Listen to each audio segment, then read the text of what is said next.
आनंद वार्ता दिल्ली काबीज झाली। आम्ही आनंदीबाई।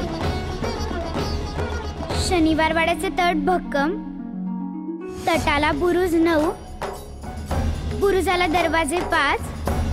माधवरावांचं नाव घेऊन पहिलं पाऊल टाकते शनिवार वाड्यात आज।